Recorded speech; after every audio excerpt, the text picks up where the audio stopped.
women and girls bear the brunt of conflict. The inequalities that women are subjected to are exacerbated during conflict.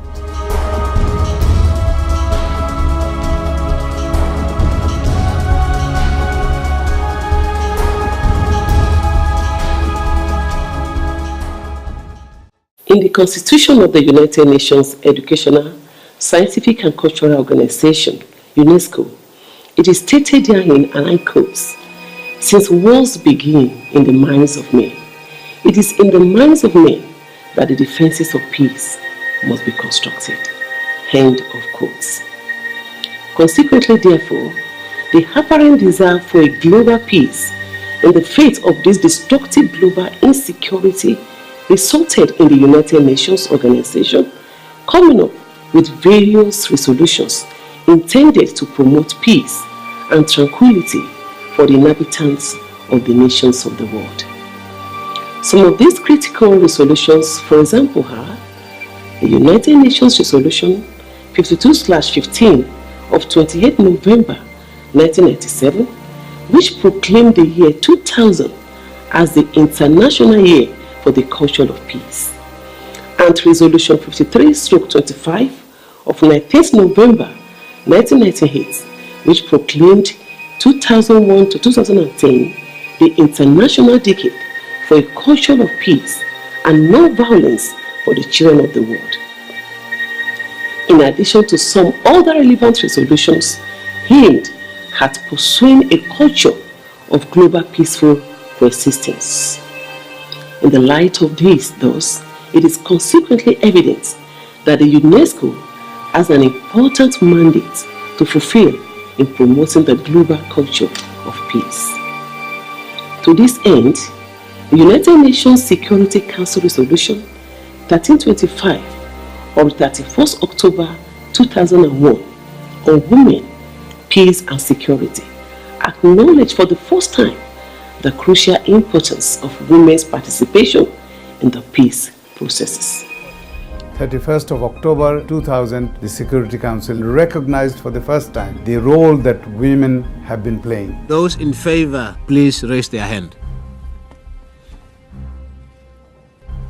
The draft resolution has been adopted unanimously as Resolution 1325.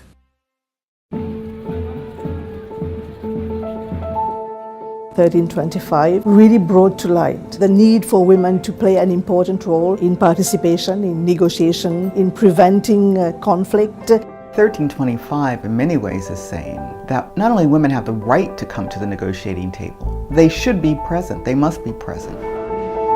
Women are women! Women! What do we want? Peace! It was always a collaboration between civil society, the UN, and government. Civil society on its own couldn't have gotten this resolution, and the governments and the UN wouldn't have gotten it. Consequently, the 2015 Rethinking Global Peace Summit was originated by the UNESCO Center for Global Education as a platform to bring women in various world religions to discussion on sustainable roles of women in relation to global peace. And women, of course, are harbingers of peace if the world should go forward. Are we not? Yes. Yes. Are we not? Yes. Yes. Unfortunately, people that cause wars and conflict are from the womb of women.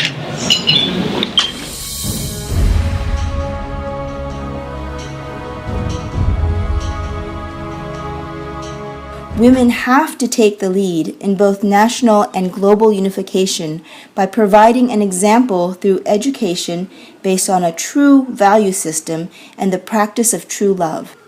Dr. Ada Okika, Executive Director, UNESCO, gave the keynote address. She said that women must be at the negotiation table when peace is sought, whether it be peace for the family or at a national level.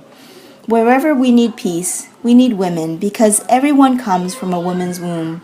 Everyone talks about how to bring peace, but an important part of the human makeup, women, are not there. One of our best-known signature projects to encourage this is the Bridge of Peace.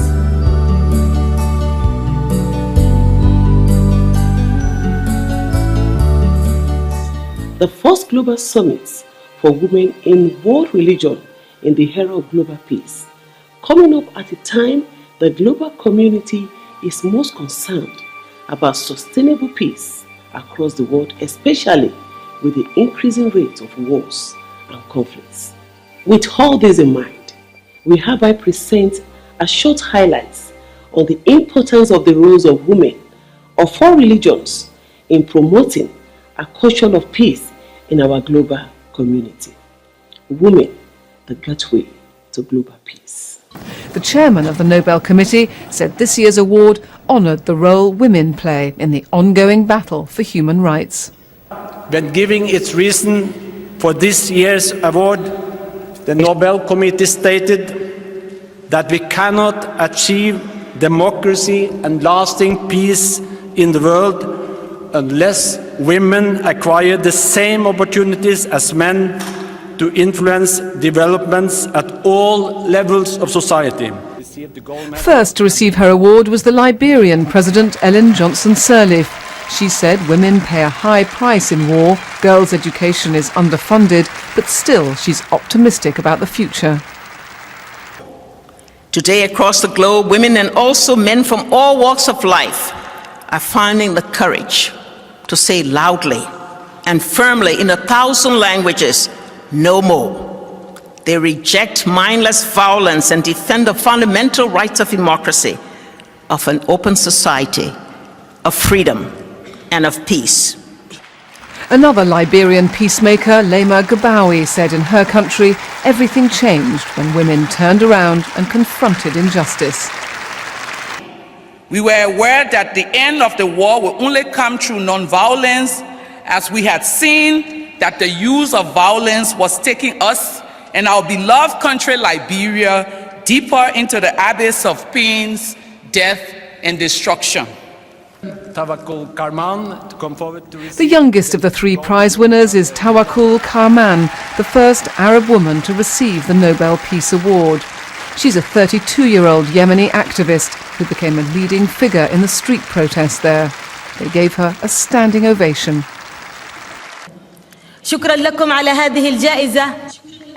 Thank you for this award, which I consider as an honor to me personally, to my country, Yemen, to Arab women, to all women of the world, and to all people aspiring to freedom and dignity. All three women are icons in their own countries.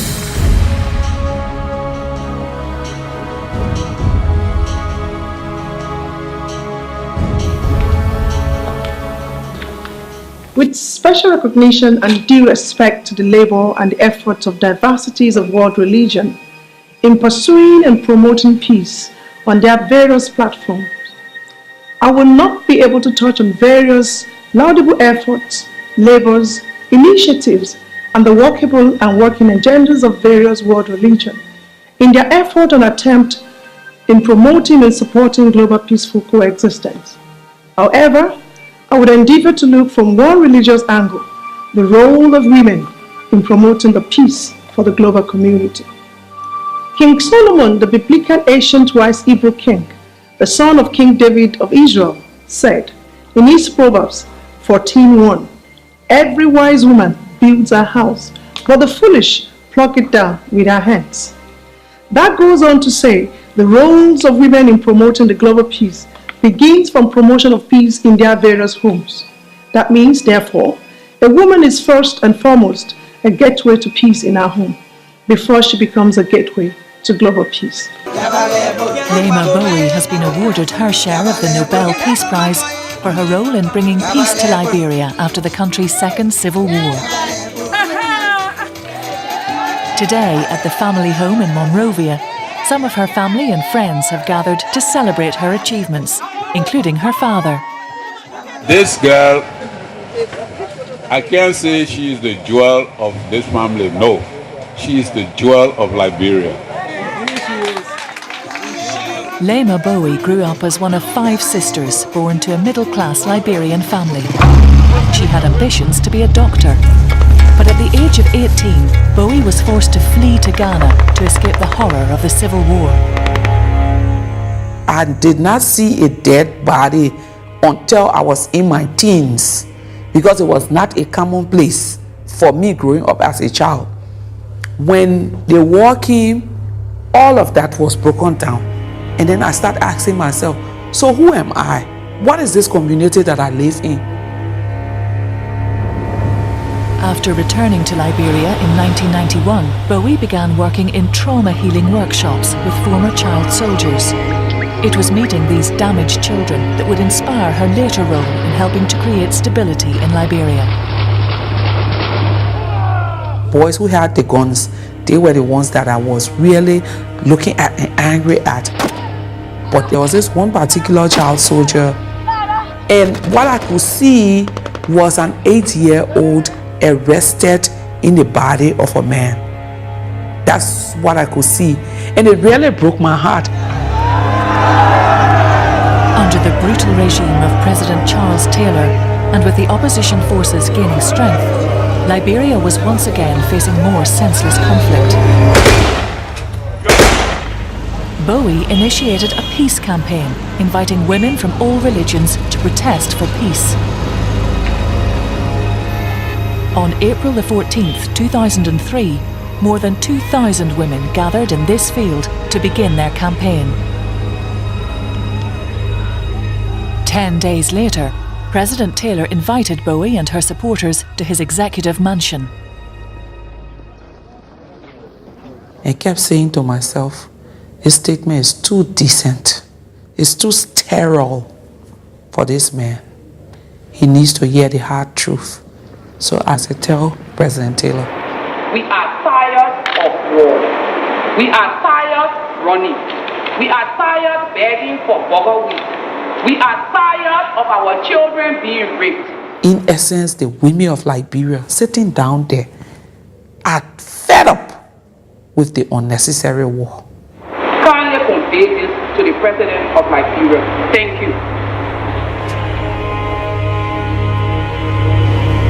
In an historic meeting, President Taylor and the rebels agreed to meet up to negotiate. Bowie and the women were there to meet them. We are their conscience. Sitting out here, we are calling to their conscience to do the right thing. And on August the 18th, 2003, 2 months after the talks began, a peace deal was agreed. President Charles Taylor had resigned and agreed to go into exile in Nigeria. The war was over. In the next 5 to 6 years, I'm not saying we would have been reconciled, but we'll be on the right road to reconciliation. That's the future I have for this Liberia, and that we will never again go to war.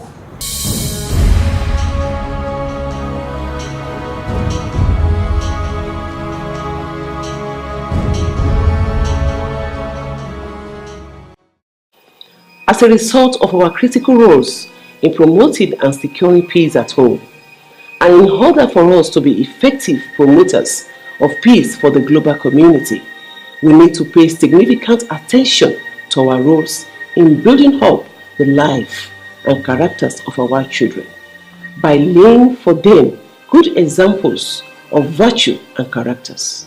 Children and youth all over the world contribute to a very large percentage of violence, crimes, and gangsterism that threaten the peace of our world.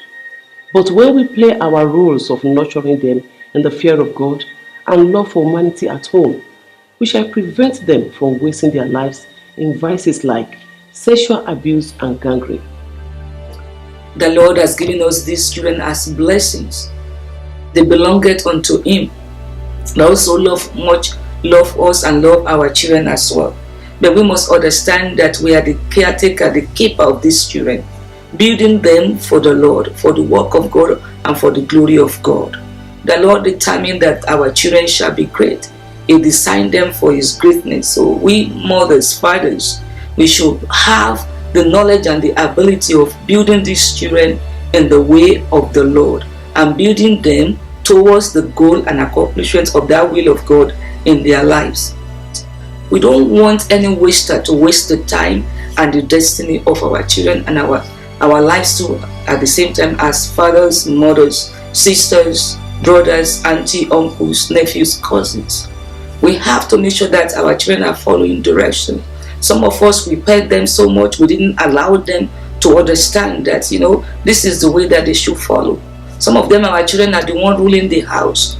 We don't actually kind of nurture them, making sure that we correct them when they are wrong. We have to make sure that these children, we nurture them well because they are given unto us. We are the custodian of these children. In the light of this, will it not be difficult to achieve the global peace we so much desired if the role of family units and parents, and most especially the natural affectionate care of mothers, are ignored? There's a solemn advice for all parents. Train up a child in the way he should go, and when he is old, he will not depart from it. Working along this divine instruction of taking up the responsibility of training and teaching our children the way and fear of God and respect for humanity will drastically reduce the evils and violence perpetrated by our youths.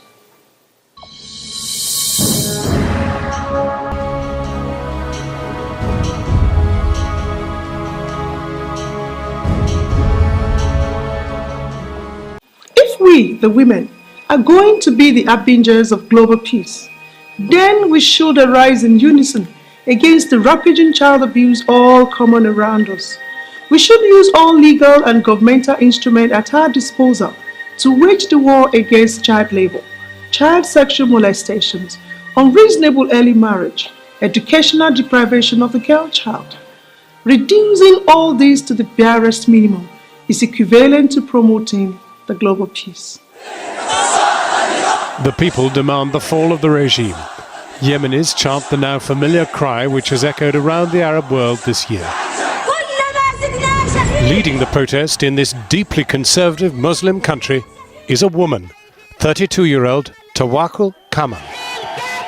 Known as the Iron Woman and the Mother of the Revolution, Kamal has become the passionate figurehead of this year's movement to oust Yemen's President Ali Abdullah Saleh after 32 years in power. Despite being virtually unknown outside her own country until the Arab Spring thrust her into the international spotlight, Tawakkul Kamal has long been a thorn in Saleh's side. She set up the campaign group Women Journalists Without Chains in 2005 and has led weekly protests since 2007, demanding women's rights and greater freedom of expression. The Saleh regime has not taken kindly to her vocal opposition, arresting her numerous times, including twice this year. She was jointly awarded the Nobel Peace Prize, making her the first Arab woman ever to receive the prestigious honor. The judges said she had played a leading part in the struggle for women's rights and for democracy and peace in Yemen. In order for the woman to pursue the promotion of the global peace, the state should pursue by all appropriate means and without delay a policy of eliminating violence against women. The women living in conflict struggle has been recognized, is now documented, and for me going forward, the loud statement that has been made with this award is that the plight of women, the role of women, the involvement of women, their needs and priorities will never be ignored in this world. Involving women in leadership positions for global peace is fundamental and key to the advancement of humanity and society. This is critical to the success of every society. The ability of nations to make progress and maintain competitive advantage in all spheres of human endeavor is dependent on how peace is regarded. Already I think women feel themselves much better positioned because of my own. When women are involved, they make a real difference. This is our new country and this is our new world. We are now struggling for a new world which is based on peace, which is based on love, which based on justice, which based on accountability, based on human rights. So without our struggling in our countries, we will not reach to this happy world. The women's movement came to UN headquarters and said, we would like a resolution whereby women must be part and parcel of peace negotiation, peace building, and making sure that wars end. In October 2000, we were to chair the sessions of the Security Council. We decided to introduce an agenda item on women and peace. There was resistance in the Security Council, there was resistance out of the Security Council, but the overwhelming majority of members were in support. Africa needs peace and development. As the African First Ladies for Peace, we want to contribute in our own small way to supporting the work of head of states and government in the continent to promote peace. Nigeria's First Lady and the President of the African First Ladies Peace Mission, Dame Patience Jonathan, called for deeper engagement by and of everyone for the peace and development of Africa and its member states. It is important to know that the activities of the African First Ladies Peace Mission are central to peace building, restoration of peace, and elimination of human suffering, and ultimately promoting development of our societies. We should therefore engage ourselves as well as encourage other women to be potential tools for peace in our continent. First ladies possess the ability to bring more non-traditional actors from the public and private sector on board. Women, mothers, and spouses, our role is very significant toward peace. Bearing in mind that the proponents of war and conflict are seized above men. Let us, in the spirit of new goals, rethink the global peace on this premise. Let us stand up together for a peaceful beyond 2030.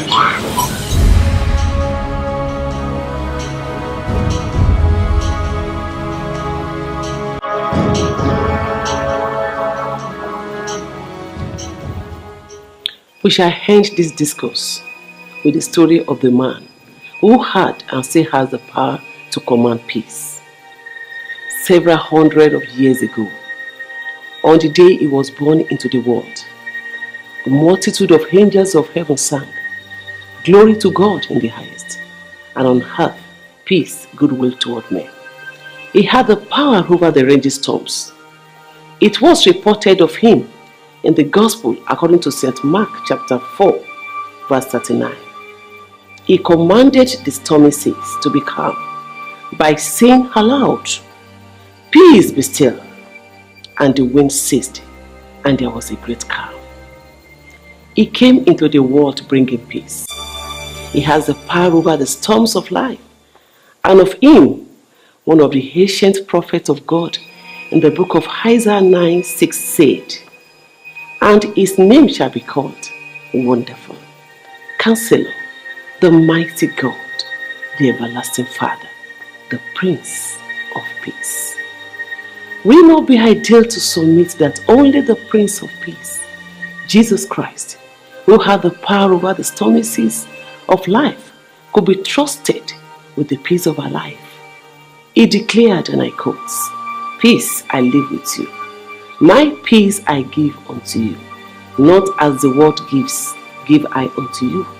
Let not your heart be troubled, neither be afraid." I draw the curtains with second epistle of St. Paul to the Thessalonians, chapter 3, verse 16. "Now the Lord of peace himself give you peace always, by all means. The Lord be with you all." And in Ephesians chapter 1, verse 2, he concluded by saying, "Grace be to you and peace from God our Father and from the Lord Jesus Christ." May God be with you all. Wherever there's war and violence, women exist. Women have things to tell us. and systematic, structured engagement of women should be standard practice in any international engagement in a conflict area.